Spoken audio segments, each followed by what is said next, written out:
The story will be told from the perspective of the main female character. I always expected this specific moment. I was sitting inside the formal dining room of my parents' Boston home. The rain tapped faintly against the bay windows. I could practically predict every single word my father was about to say. They scheduled this emergency family dinner right after my younger brother Daniel made his big career announcement. At 29, he had become a lead architect at Ames and Dalton. Mom had organized every single detail. Even the silverware was polished. The table was bright under the pendant lighting. Everyone sat with quiet expectations. Dad stood at the head of the table. He still maintained the rigid posture of a retired Microsoft executive. Mom sat to his right, adjusting her pearl earrings. Her face was tight with worry. My brother sat beside her, beaming in his charcoal blazer. My father's older sister, Aunt Alina, sat across from me. She is a prominent surgeon. Her arms were folded. She was already frowning at me. "Lauren," Dad started. "We gathered everyone here because we are concerned about you." He looked around, clearly seeking backup. I smoothed my navy cardigan. I kept my expression blank. I wore no luxury logos. I had no makeup on. There were no obvious signs of success. This was totally intentional. Dad continued, "Your brother's work is going to be featured in Metropolis magazine. And you," Aunt Alina cut in flatly, "you left Georgetown Law." "I left to co-found an education technology company," I calmly corrected her. "You were on track for a clerkship with a federal judge," Mom said, sounding exasperated. "And now your startup barely makes the news," Dad added. I leaned back easily. "That is funny. It was acquired for $45 million last quarter. I was planning to announce that news tonight." The sudden silence was deafening. My brother blinked. Annalina's frown faltered. Dad finally sat down. "Hard, do you still think I need saving?" I asked, smiling just enough. "Someone had to do something," Annalina said defensively. "You've been working out of that tiny Pine Street office. You drive that old Corolla. You live in that starter condo," Mom added. Her eyes looked soft with concern. "We just want you to have the life you deserve." I subtly checked my phone. 6:58 p.m., 2 minutes until the Financial Times article dropped. Right on cue, Dad leaned forward, his voice rising. "Your brother is a partner with equity. Do you even understand what that means, Lauren? Real money, real status, and you are still playing with code. What do you even have to show for it?" I slightly tilted my head. "Would you like me to explain?" "Please," Mom said quickly. "We've been trying to understand." "I think the Financial Times will explain it better," I replied. Just then, Mom's phone buzzed. She glanced at the screen and immediately froze. Her hand trembled. "Alan," Dad asked, "what is it?" She slowly turned her phone around. A bold headline stared back at all of them. "Boston startup becomes AI security unicorn with $5 billion valuation. Lauren Sterling, 30, founder and CEO of Aegis Dynamics." My company's logo glowed beneath the text. My professional photo was captioned with a title none of them had ever imagined. Uncle Marcus snatched the phone. This has to be a joke." "No joke," I said calmly, "though that valuation is a bit outdated. After this morning's acquisition deal, we are closer to $6.5 billion. My brother choked on his water. Mom's phone instantly lit up again. It buzzed nonstop as alerts and headlines exploded across every financial news feed. "That little office, I actually own the building," I explained. "That condo, it's the top floor penthouse at the Hancock Center. That car, it was a deliberate choice. Real success doesn't need to beg to be noticed." I turned to Dad, meeting his stunned stare. "You never asked about my work. You were too busy being disappointed." Uncle Marcus was still scrolling through the article, his hand shaking slightly. "The board, the investors, includes 3 Fortune 500 CEOs, I offered casually, "and the largest tech venture fund in the world. We stayed completely under the radar for security reasons while we were refining the AI. The newspaper article was thorough, exactly as we had planned it. Aegis Dynamics' quantum grid AI security platform made traditional encryption nearly useless. Banks, defense agencies, and global enterprises were already lining up, and I owned 51%. Dad looked completely crushed, as if the ground had been pulled out from under him. "Why didn't you ever tell us this?" I stood up and buttoned my navy blazer. "Because sometimes silence is your greatest leverage," I replied. I picked up my bag. "I have a Bloomberg interview in less than an hour. They are running a segment on transformative tech founders." As I reached the hallway, Mom's voice cracked. "Lauren, wait, please." I stopped and paused just long enough to say, "And Daniel, congratulations again. High six figures is great. Let me know when you want to talk real wealth." Her mouth opened, but no words came out. My brother's jaw clenched tightly. Uncle Marcus just kept staring at the phone as if the numbers might change if he blinked. Outside, a black town car was waiting. My phone buzzed. A message from James, my COO. 30% per market. Momentum is insane. Asia is lighting up. Are you ready to change the world? Always, I texted back. Inside the studio, the lights blazed as the Bloomberg broadcast went live. Michael Jensen leaned in. "Lauren Sterling, the billionaire founder no one saw coming. How did you stay hidden?" I smiled, knowing my family was watching. "Because success doesn't need applause," I said. "It only needs vision." During the commercial break, messages flooded in. "Dad, Lauren, we should talk. Mom, every board wants to reach you." "My brother, call me." "Uncle Marcus, my committee has questions." I silenced every single one of them. James just texted again. "Morgan Stanley is on the line. They want to schedule a meeting." James smirked.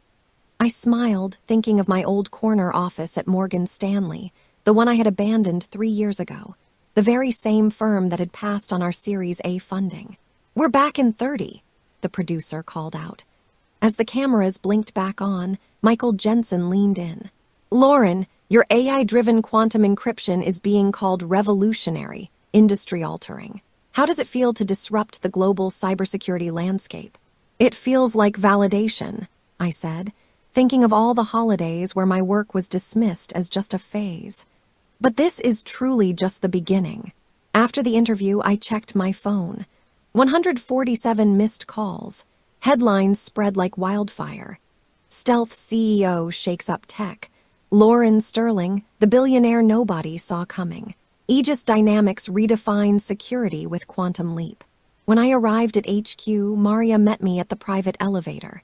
"Your brother has been waiting in the lobby for 2 hours." "Of course he has," I replied. I opened the security feed. My brother sat in his perfectly tailored blazer, scrolling nervously. His aura of certainty was already unraveling by the minute. "Let him wait," I instructed. My office spanned the entire top floor, with floor-to-ceiling windows facing downtown Boston. The same skyline where Ames and Dalton's offices sat just blocks away. "The New York Times wants your origin story for 2 p.m., Maria said. "Push the Times to next week," I replied, settling into my chair. "Let Morgan Stanley sweat a little." A knock sounded at the door. James entered, holding a tablet. "Do you want to see this?" It was a LinkedIn post from my brother. So proud of my sister, Lauren Sterling, CEO of Aegis Dynamics. Knew she would change the world. Proud sibling, women in tech, family first. I chuckled. "Funny, last week he told our cousins I was wasting my life. And Uncle Marcus's firm just issued a statement claiming they backed you early," James added. I opened our investor dashboard and clicked on the published Series B report. "Let's show the world who actually believed in us." The investor list glowed on my screen. 3 of the world's top VC firms, 2 tech giants, and a curated group of strategic backers. Uncle Marcus's prestigious investment firm was notably absent. James leaned in. "Also, Ames and Dalton's managing partner called. They want to pitch for our legal business." I arched an eyebrow. "Let me guess, my brother is their suggested lead." "Said he could offer the family rate," James confirmed. I laughed quietly. "Book meetings with their top 3 rivals instead. Let's see how it feels when that corner office comes with a lost client memo." Just then, Maria stepped into the office. "Your brother is still waiting in the lobby, and your parents just arrived." I quickly glanced at the security feed. Mom stood clutching her designer tote bag, as if it might shield her. Dad looked visibly out of place in his stiff navy banker's suit amid the sleek glass and steel. James lowered his voice. Your call, but the press might notice if the CEO's family isn't allowed upstairs. He was right. Optics mattered now. Send them up, I said. Then I turned to Maria. Also, bring me our Morgan Stanley rejection letter from the Series A round and the trust fund freeze document from Uncle Marcus. James blinked. Are you planning something? Just preparing the facts, I replied, adjusting my blazer. Success is best served with documentation. The elevator chimed. Annalena stepped out first. Her heels clicked too loudly. Mom and Dad followed, their eyes wide at the sweeping skyline view. Lauren, Mom began softly. Why didn't you tell us? Tell you what? I said evenly. That Aegis Dynamics hit a $6.5 billion valuation, that I bought the Hancock Center last year. Annalena blinked. You own our firm's building and half the block, I smiled.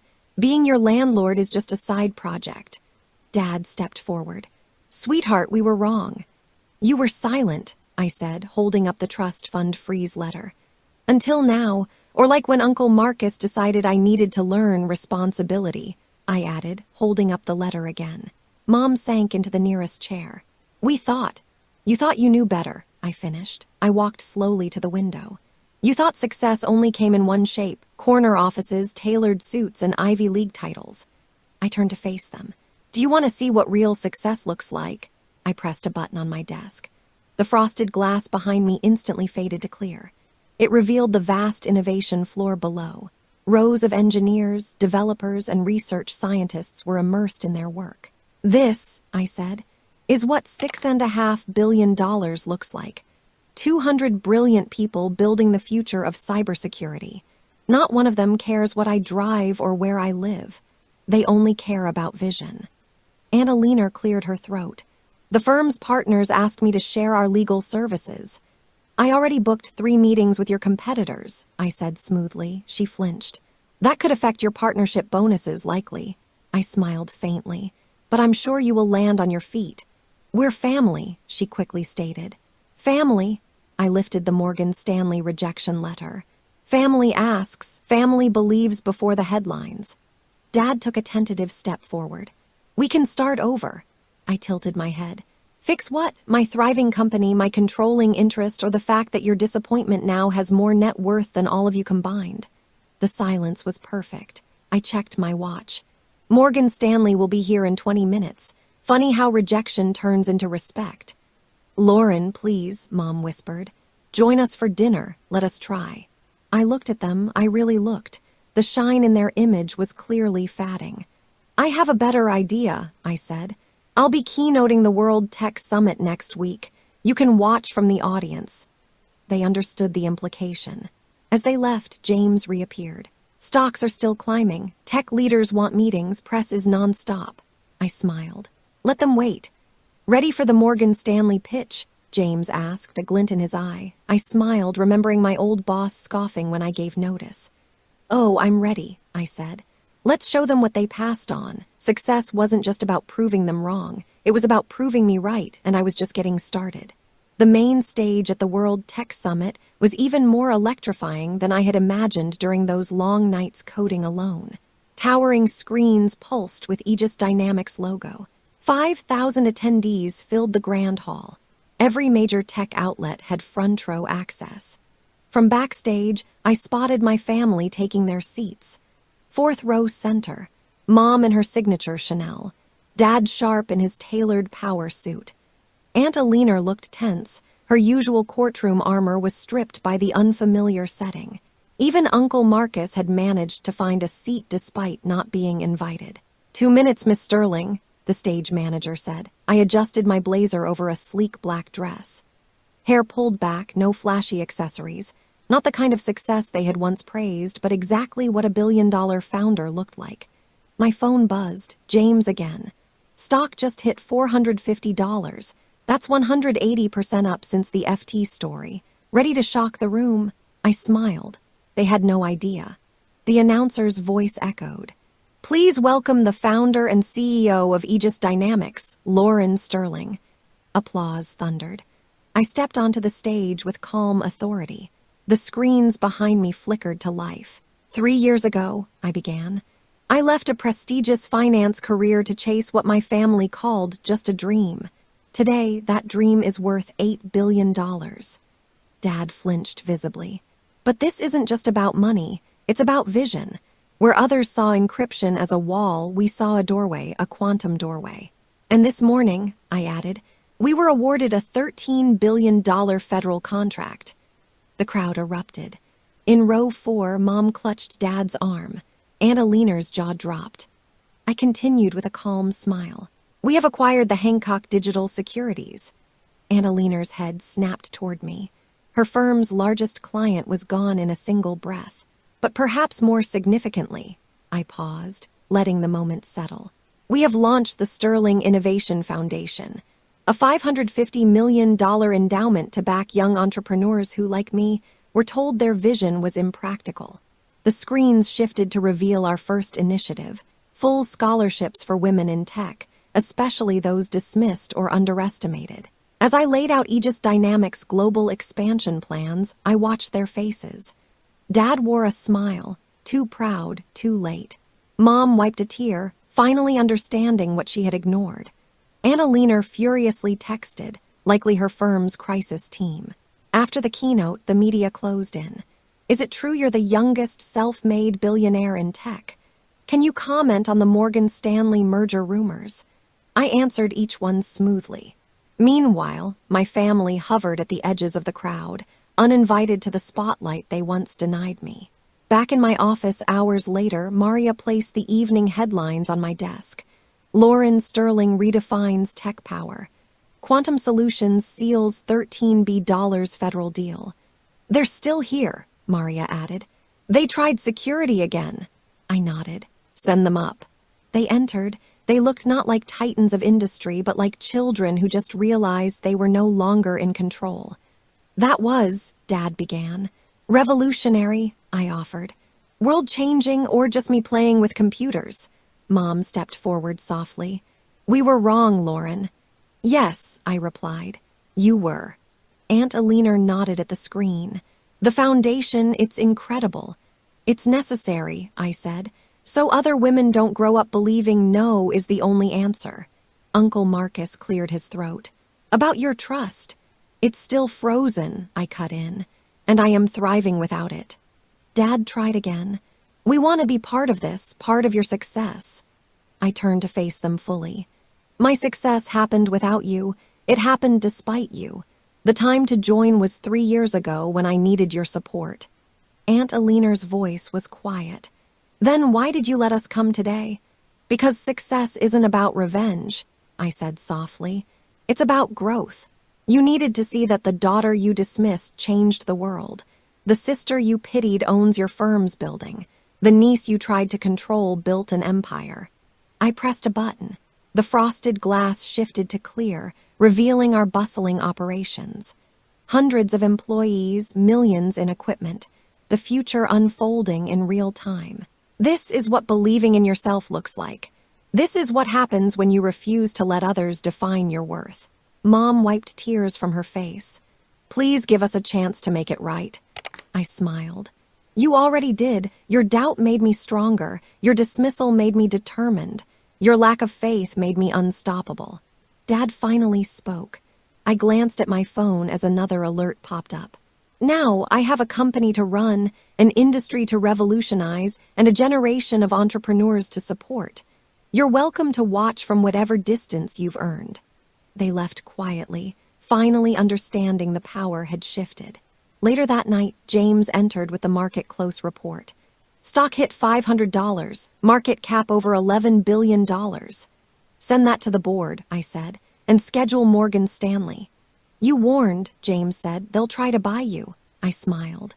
Let them try. True success isn't who is at the finish line, it's who believed at the start. My phone buzzed again. I ignored it because my story was just beginning.